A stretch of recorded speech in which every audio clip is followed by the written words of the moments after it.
Wonderful. So for those of us who are Recording present, in for those of us progress. who are joining via Zoom, for those who might be watching on Cat TV, today is March 12th. This is an online community forum for the SVSU, the Southern Vermont, the Southwest Vermont Supervisory Union. So my name is Chris Murphy. I serve as the chair of the SVU ESD, but I'm here to facilitate tonight's conversation with one of our candidates for the superintendent position, Mr. Tim Payne. Good afternoon. So before I get to the questions that have been prepared for this forum, there are a few introductory points about the session, more for the benefit of the public who might be watching. Sure. So I'm hosting the forum, and as such, we'll be the ones asking the questions. But these questions were based on questions submitted by community members via the online survey that was posted last week. Now, the questions may not be worded as exactly as submitted, but we'll touch on the themes identified in the survey responses. And because community input is important to a process like this, the thanks from the SVSU and all of its constituent boards really goes out to the members of the public who took the time to give their thoughts, to the members of the public who volunteered for the screening committee, just the amount of public participation we've had in this process so far. So thanks to all who are at home watching this. We have 45 minutes and we'll try to get through as many of these questions as possible. We may not get to them all. And for members of the community, there is an online survey for feedback to provide on Mr. Payne and sort of the answers he gives tonight. This feedback will be summarized and shared with the SU board to consider as part of their deliberations about the candidates. Members of the public can access the survey link via the announcements that were sent out on the superintendent search page of the district website. And you can look for the drop-down link under the candidate's name on our website, svsu.org. And your input, again, through this process continues to be important, so please do follow up with that survey. So now, on to our finals. Welcome to the SVSU, Mr. Payne. Nice to be here. So you did some touring of our facilities today and meeting with some various staff, so I hope that went well. The first question, I'm hoping you'll please start off by telling us about what you saw today that excites you about the possibility of serving as the SVSU's next superintendent. Sure. So I visited 3 different campuses today. We started in Arlington, met with high school students, and then moved on to Molly Stark.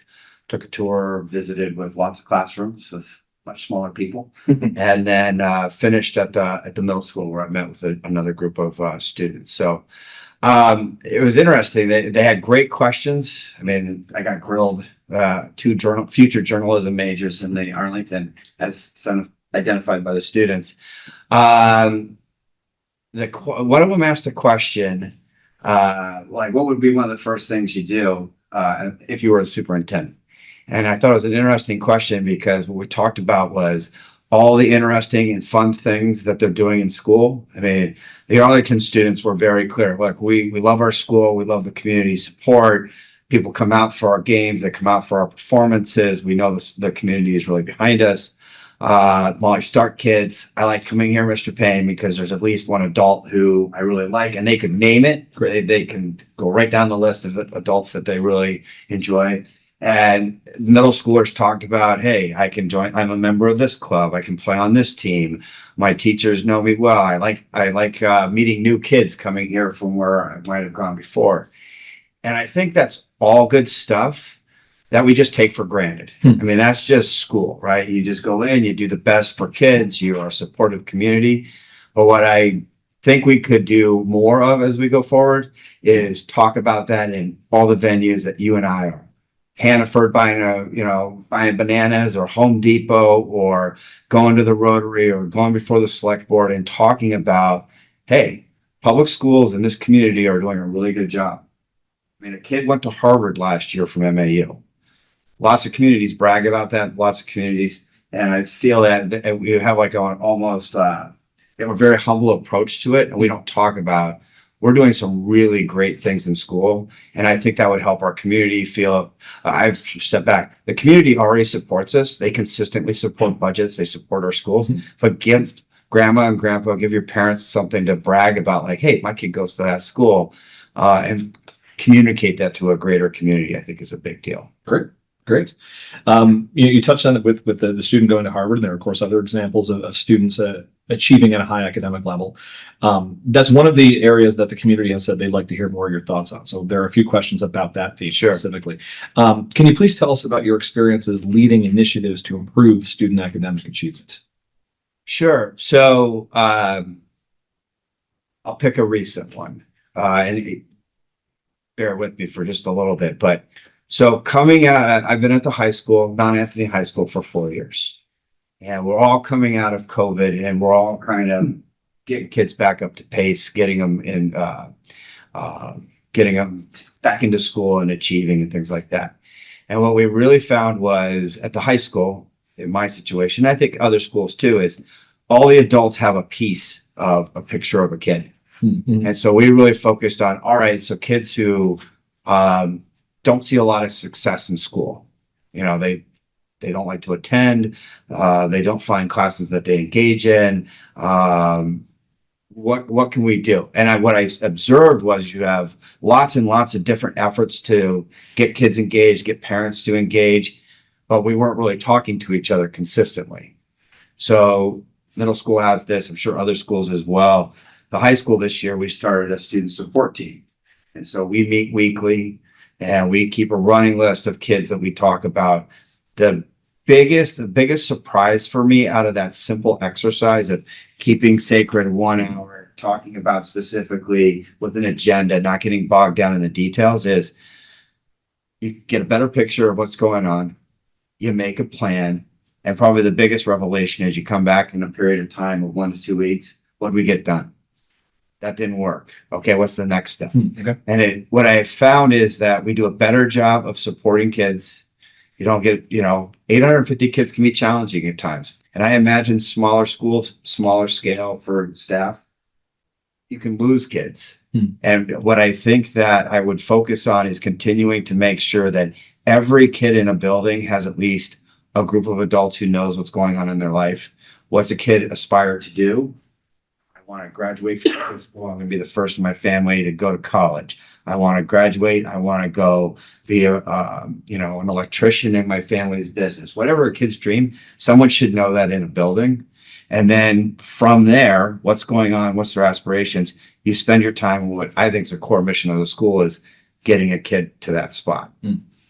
I want to graduate. I aspire to be this, and school should just be helping them achieve that goal. Okay, very good. Can you elaborate on how you might ensure that the SVSU implements strategies for instruction that is aligned not only to those goals that you stated, but also to the research and the best practice in literacy and mathematics and science? Sure.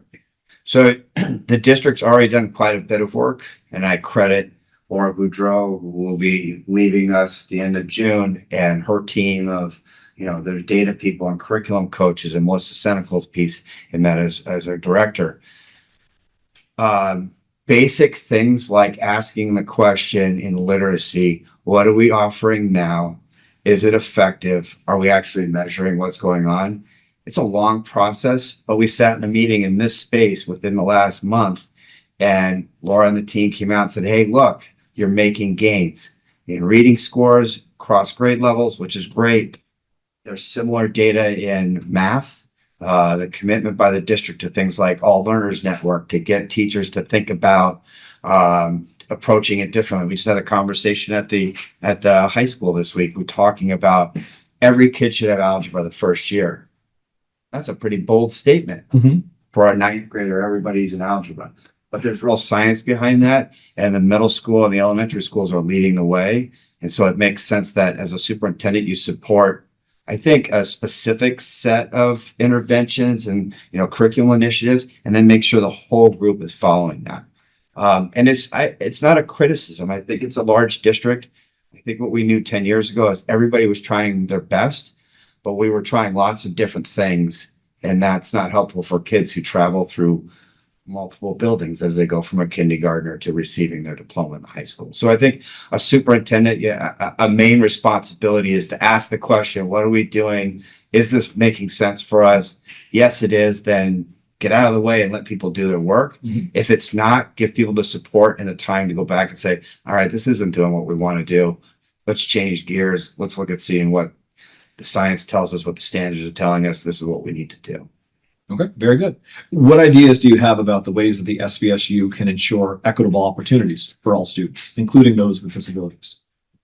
Yeah. I always caution leaders that I have served under at the pleasure of, I've always cautioned folks who come in and say, I have the following three things I want to change. Here are my ideas in the first month. So I would give myself that advice as a candidate for superintendent, that you should spend some time listening to the community, because there are literally hundreds, if not thousands of people in this community whose kids have gone through school, whose grandchildren have gone through school, and they're going to tell you, hey, my kid didn't play sports. What's in it for them in a school? Mhm. My kid's not in the band. My kid, is not thinking about going to college, and asking them and listening to their suggestions about what they need to do. A good example, I think that, Southwest Tech does this, Student Services does this, the MAU side of this does this. I know that, and I know Arlington does this as well. Community-based learning has really kind of come back after COVID. Mhm. And that's a function of, opening doors. We have great community partners who say, hey, we want high schoolers in our businesses. We want to see what, we want to train them up so they're ready to come into the workforce. Something like that is an opportunity for a kid that may not be the traditional high school student. I'll do classes for you, Mr. Payne, but I really want to go shadow a job opportunity and answer the question, do I want to do this or not? I want to go be a mentor to fifth graders at Ben Al down the street, which is amazing to watch a high school kid who high school is not their favorite thing, but when they go to Ben Al, they're a rock star. Like they literally chant for them as they come out on the playground. That's a huge impact for kids. Mhm. I can be successful in that space. I could be a mentor. I could be a teacher. I could do something that works with younger kids. I can check myself and be a good example to them as well. So I think that, including more kids, I'll give you one more example. Sorry. The single best thing I have said yes to is unified sports.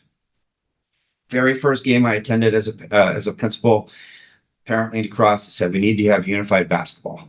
So for folks who are not familiar, these are students who, have some kind of a disability or that would prevent them from participating at a varsity level, and yet they play a sport as a team. And you pair them with peers who might play on a varsity sport. So if you haven't gone and unified basketball season starts in like a week, if you need something to pick up your day, go watch unified sports. Burton has a program. Brattleboro has a long-standing program. Talking to those athletic directors, they say it's the single greatest thing you can do to school climate is pairing students who might not normally orbit in the same space. It's amazing. It's good sportsmanship. There's no screaming from the stands in a negative way. They're modeling for adults in the crowd. All of that is amazing stuff. And that's another thing that we should be telling the community about that. They're free to get in, come out and cheer for kids, and come and see that it's just a different atmosphere, an inclusive atmosphere really for kids to participate. Great. So. Thank you. Community members are also curious about your thoughts on school climate and safety. So to that end, what experiences have you had related to diversity, equity, and inclusion, particularly in supporting marginalized students? Sure. Let me go on. What specific policies or initiatives would you implement or strengthen to ensure that all students feel safe, valued, and have equal access to opportunities? Yeah. So I've been in the district long enough now that I was at the middle school. And we had students and adults advocating for a club, a space for themselves. Mostly students who identified in the LGBTQ community and just looking for community. Mm-hmm. And so supporting that as a building principal, saying, yeah, of course we're going to say yes to this. Exceeded my expectations in all ways. And it was really kind of a lesson of like, hey, if you say yes to people and you give them space, it's amazing how many more kids come out to participate in that. I found myself marching in the first Pride Parade down Main Street with them. Will you join us to go for a march? Sure. but it turns out to be a really big deal for them as you walk down and you see people in the audience or along Main Street waving to you, and they see, they do this, they see you. Um, that's not the community that I would probably be identified as, but as an administrator, as an educator, I think listening to folks, supporting their efforts, and showing up is important to make students feel like, all right, my principal sees me. This is something we've gone on to do. We're navigating those things at the high school where I work currently, and we have an organization or a space within the high school for students under that space. Is there more work to do? Absolutely. I think anybody familiar with Bennington and with MAU, I wouldn't say that it's diverse in lots of ways. And so you absolutely have small groups of students who are like, how do I fit in here? But again, I have been trying to practice of just listening.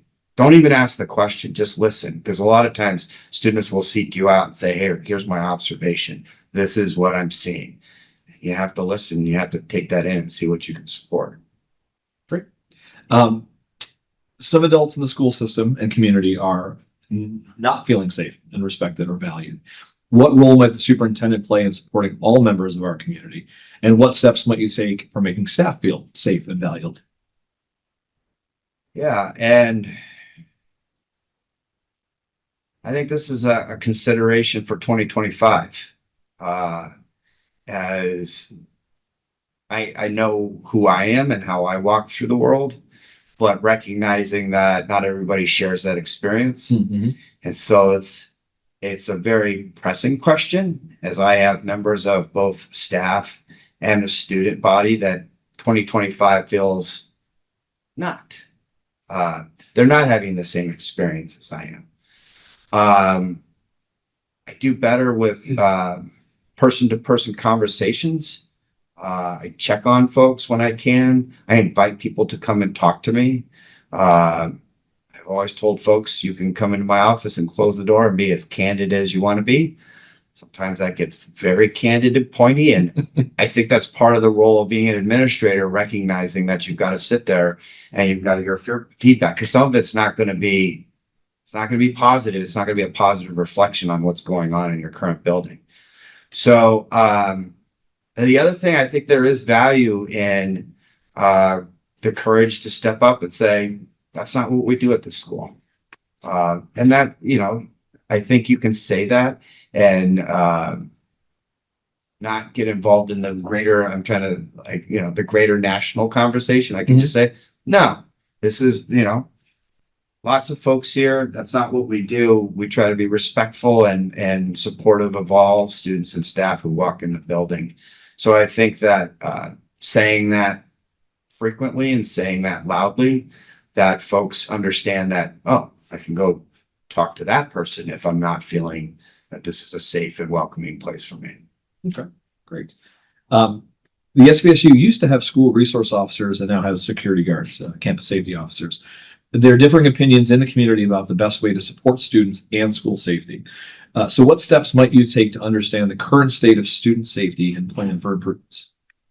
Sure. So I want to be clear a resource officer, when I arrived in the district over 10 years ago, was usually a member of the Bennington Police Department.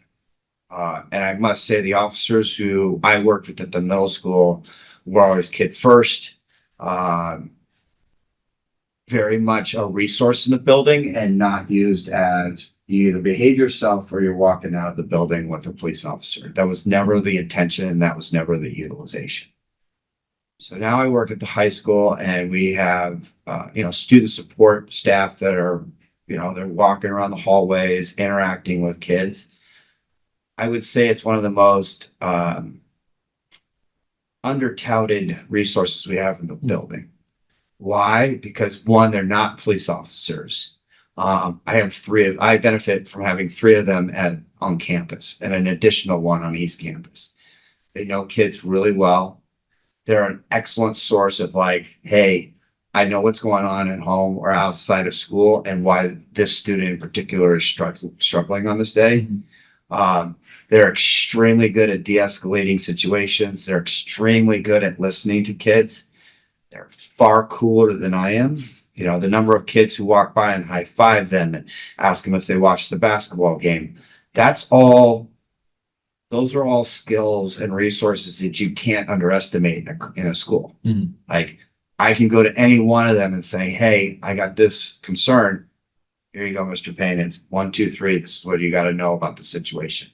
And a lot of times that helps an administrator make a far better decision in supporting a kid than if you just took a look at their grades and their attendance sheet. Right. So I know that there is very much spirited conversation about having a uniformed police officer in a building.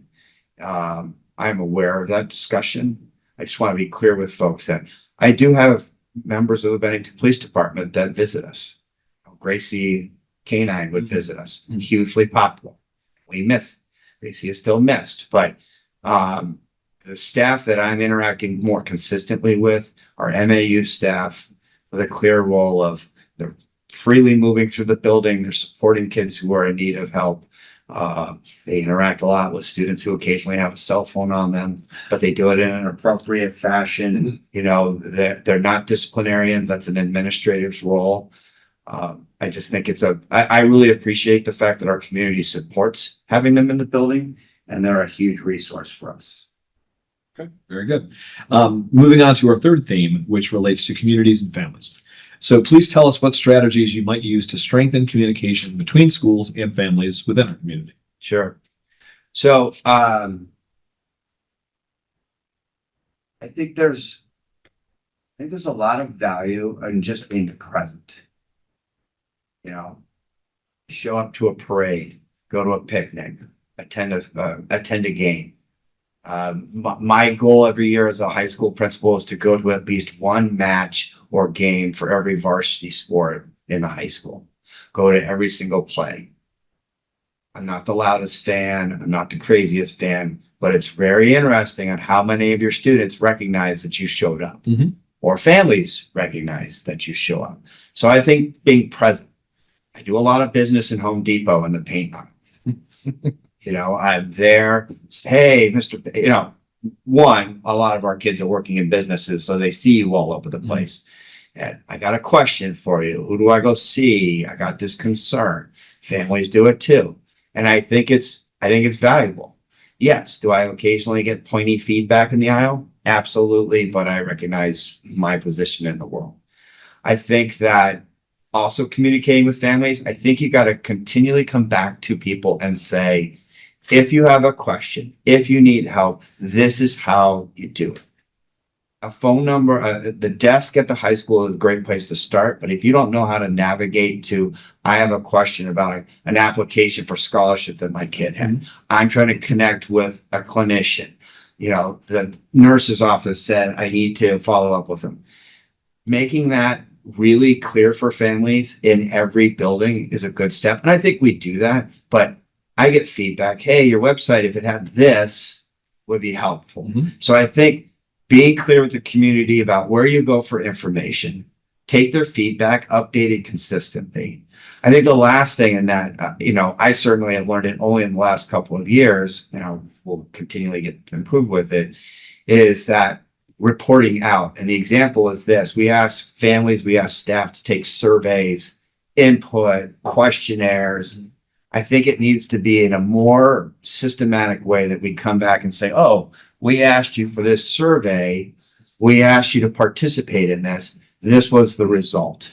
And then post it somewhere, because not everybody's going to tune into Cat TV, no disrespect to Cat TV, but where they can go find them. They can find that information about, hey, I weighed in about a concern about how safe is school. I have opinions about cell phone usage in school. Where do I go find what the community reported out? So as far as communication, being out there to hear it, telling people how to communicate that very clearly, and then report out on yourself. It holds you responsible for what you're doing to the community, and it's transparent. I think folks appreciate, hey, I asked the question, I got an answer. This is where I can go give more information. I think that's all very helpful. Okay. How will you balance stakeholder requests while still centering children and their needs in your decision making? Yeah. So a tension that I'm observing right now, you know, is we are trying to educate and prepare kids for their future, and that costs money. And the community very clearly in the fall, and I'm not a political scientist, but I don't think you have to be, was saying, hey, there's a disconnect with our taxes and what we're paying, what we think we're paying for school, right? So very clear signals sent to lots of levels of government of like, this is not sustainable. You can't keep raising taxes on us. On and on and on. So, and I'm sorry if you would just rephrase the last part of that question. Sure. So there's the input from various stakeholders. Yeah, There's still the expectation, I think, as an educational system, they keep children centered in decision. absolutely. So how do you balance those two things? Yeah. So, and I recognize that at a superintendent's level, you are serving your schools, but you also serve the taxpayer. So that's the reason for my example. I think that currently Renee Gordon and her team does a really good job of explaining to folks. Mm-hmm. I think the system is incredibly confusing, so I'm not sure if she's a little bit like Sisyphus rolling the rock up the hill all her life. But I think explaining to folks, this is our mission. We're going to educate kids. There's a cost attached to it. This is what's going to cost. There are things that we can control, and there are things we can't. You can't control what you're going to pay teachers because that's a contract negotiated time. You can't control what insurance is going to cost every year, but you can at least anticipate you're going to have 3,000 kids here next year. This is what it's been costing you. This is what the estimate is. I think you can share that with folks. I think by sharing that, folks will go, oh, okay. This is what it's going to cost. This is how we fund it. I want this. I want Spinelli Field. Well, it's going to cost you this much locally. This is how you pay for it. And understanding that, and I understand that a superintendent at some point is going to make some decisions about priorities. I feel as long as you communicated your rationale, you explain what your decision is, and you come back again in a little bit and say, that worked out. You know, cost of the budget this year is up 3%. Great. That didn't work well. That'll be an entertaining part of the process is coming back. And as a principal, I've had to go back to groups and say, that didn't work out. I think it's important for people to hear that. I don't think you should gloss over that. I don't think you should, avoid it. But I do think you should listen to folks. You can listen to lots of stakeholders, but you should be clear in your thinking as your decision. Put the decision out there clearly so people can see it, and then come back and say, and make a measure of it. It worked, it didn't work.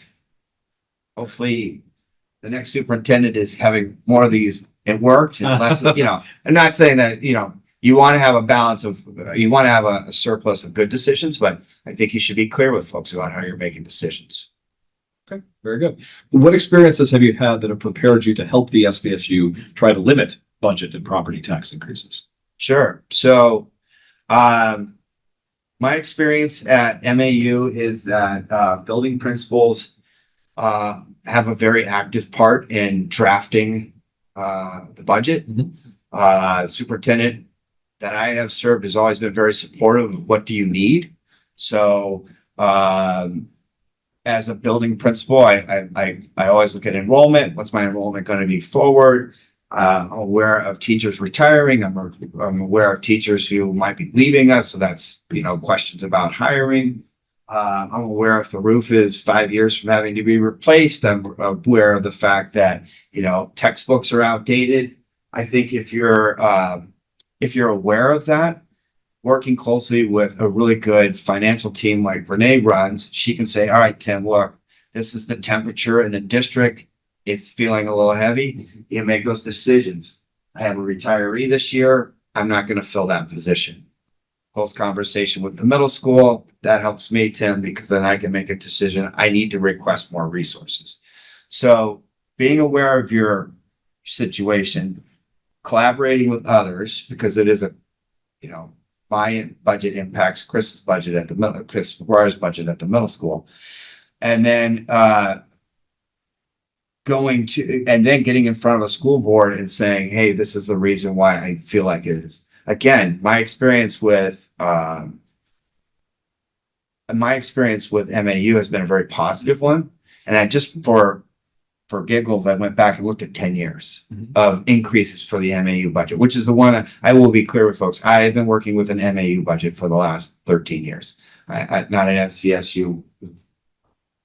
My interactions with SVSU is with Renee Gordon and the central office as far as finance team.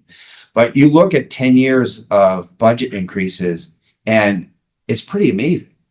They're 1%, 2%. There's one year out there, like 8 years ago, it's like minus 10%. I don't know what we did, but look at us. We were really, and it, 1 or 2, it's only in the last 2 years, 24, 25, the increase is, 10%. And this year it was 7%. And, that's a pretty good track record over 10 years of like, hey, we're not going to ask for more things if we can do it within our budget. Hey, we may be able to do without that and help other schools get the resources they need. So I think there's a long tradition of responsibility in the SVSU as far as budgeting. And I'm proud of that. I feel like it. You and I both know that ultimately is only one driver, because then it goes to Montpelier and it comes back and then we all pay for taxes for the whole state. Right. And that leads to other conversations in Home Depot about, but Tim, yours increased 2%. Why are my taxes going up 6%? And you try to do that elevator pitch as to how the funding system works in Vermont. But I think that as far as my experience with budget has been a very positive one. I benefit from a very good resource at central office. I benefit from a collaborative approach with the middle school or the high school, whichever my partner was at the time.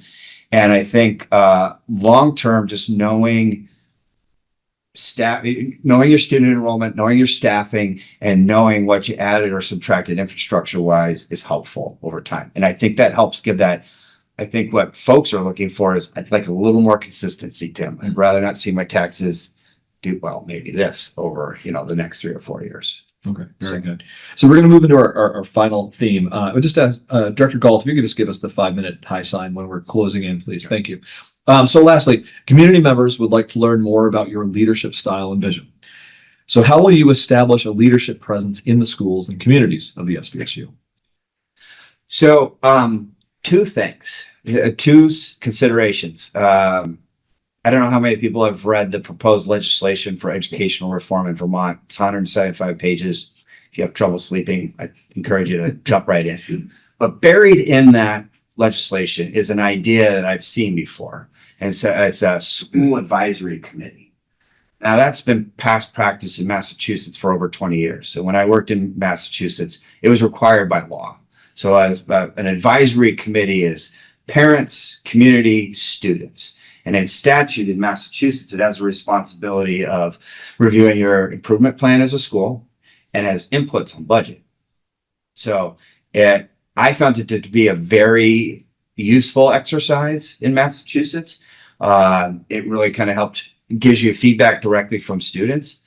So when I read that in the proposed law, I was like, I'm interested in that. And I think that is something that a superintendent could establish as practice in SVSU, meeting with a group of students, a representative group of students, community members, and staff. Because a concern I have is I've spent 20 years in buildings. I get feedback from my customers every day. Mm-hmm. I have lunch duty every day. They are very much in feedback mode for lunch duty. Coming to a central office, I could see that be a potential barrier. You're not in buildings every day interacting. So you got to make it, 1, a priority to get into buildings. And 2, I think an advisory group like that at the superintendent's level, I think is appropriate. I think that would be a good piece. The other thing, as far as supporting building staff, I'm intrigued by almost a cabinet approach of having, staff, administrators, central office staff. I know that currently there's a group of directors who meet, but a staff that would be representative of physical locations in the SVSU, and maybe not just folders of, I'm in finance, I'm in HR, I'm in curriculum. I think that would be helpful because we have some we have very, very good leadership at the building level in this district. And I think there are very smart principals in this district. They're very smart, special educators and curriculum heads that I think would be really good to have conversations with, to say, this is what's really going on in our schools. This is what we need to do instructionally. We need to do a better job of supporting social emotional learning of kids. We need to do more planning around, personalization. What are these kids going to do when they get beyond high school? I think raising aspirations should be a goal of everybody, especially in our community. I think every kid wants to figure out where they're going to go. So I think that's two places where I would think would be a good opportunity for the superintendent to engage more people more frequently. I think that I'm just very intrigued with that. I want to be really clear, not an original idea, but something that I'm experienced with, and it's being proposed in the legislation. We'll see if it makes it through the legislature. Okay, very good. So you've already started to do this, but tell us more, please, about your leadership style. So, fifth grader asked me today. It was a very good group at Molly Stark. I want to say that. So I thought about this a couple of ways as I've kind of anticipated the question. I thought about it a couple of different ways. So I moved to Bennington in 1994. And so I'm not a native, but I feel a really fierce loyalty to my community. I love the schools I've worked in. My kids graduated here, and I just really care about the outcome of what SVSU looks like, right? And my staff makes fun of me because I'm old and I read the paper in paper form above the fold, and I report out every day. I was glad to read this about MAU or Arlington above the fold. So caring about, as far as leadership, I come from a space where I care about the kids and I care about my schools and I care about my community. I'm naturally curious. Steph says I'm the kid that's at the back of the room constantly asking the question. It leads me to wanting to experiment, much to the chagrin of staff sometimes. I mean, I was at the middle school and we rearranged teams. I was at the high school and we rearranged the master schedule. I'm okay with my staff saying, please don't ever do that again. That was a terrible idea. But I do ask, I find myself curious, like, well, why do we do it that way? Why have we always done it that way? And then the last part is collaboration. I have benefited, and I try to be really humble about this. I have always been surrounded by really smart, caring educators. And so working collaboratively with people, I find great joy in. I love giving projects to, I like to see someone and say, hey, and they come to me and say, hey, this is something I'm really passionate about. I want to try, and just handing them the folder and say, go for it.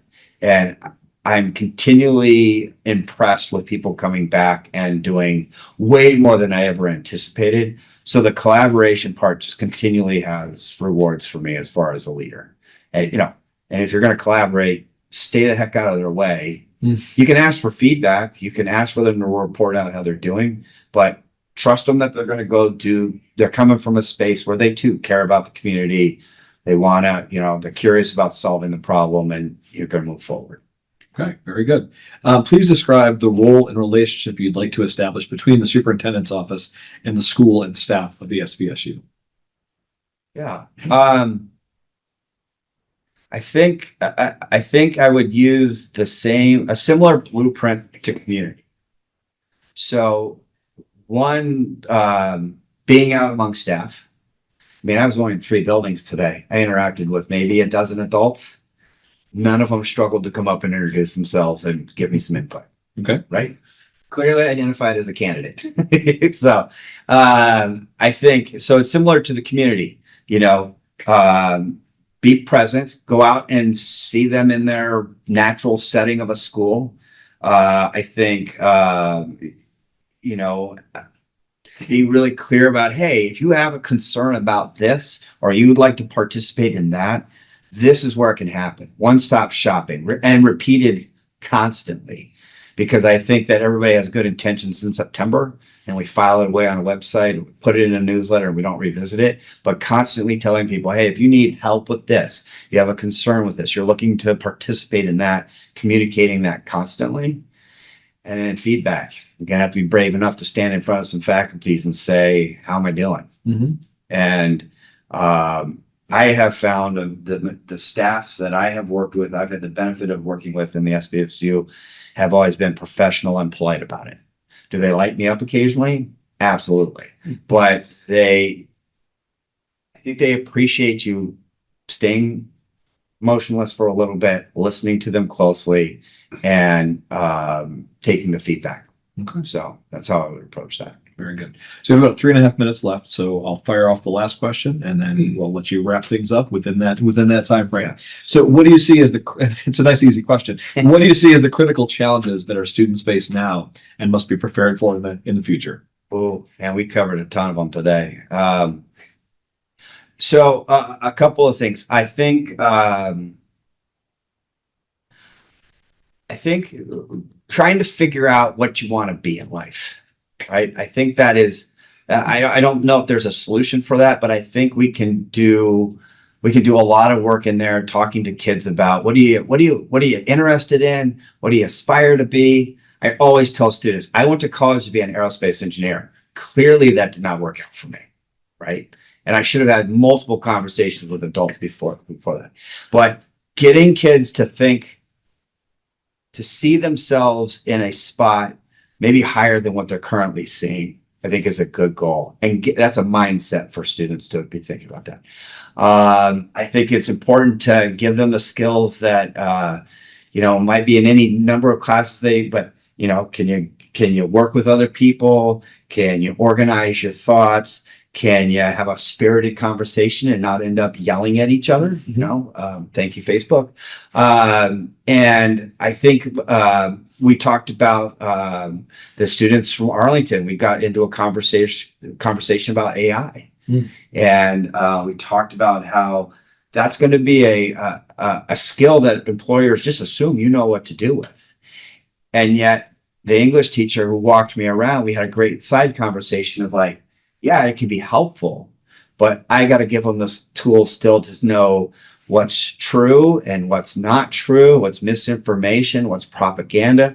And so I think giving, besides reading great books in English and studying the Greeks and history and learning pre-algebra or pre-calculus, I think giving students the tools to interact with their fellow citizens, be a responsible citizen, feel happy with where they are in life. I have a job that I love. I have a family that I support. I'm engaged in my community.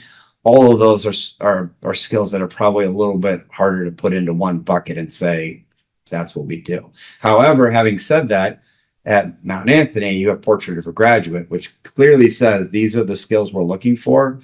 And then as staff, we've been breaking those out saying, I'll take that up. I'll do this. Are we covering all this before a young person gets a diploma? There's a roadmap. That's the work ahead. Okay, very good. Well, Tim Payne, candidate for superintendent of the SVSU, thank you very much for your time. Hope you enjoyed your day. And that just about wraps up our time. So thank you to everyone at home. Thank you to Jim for the banner. And thank you very much for being a part of things. All right. Thanks, Tim. Absolutely. Recording stopped. Yeah.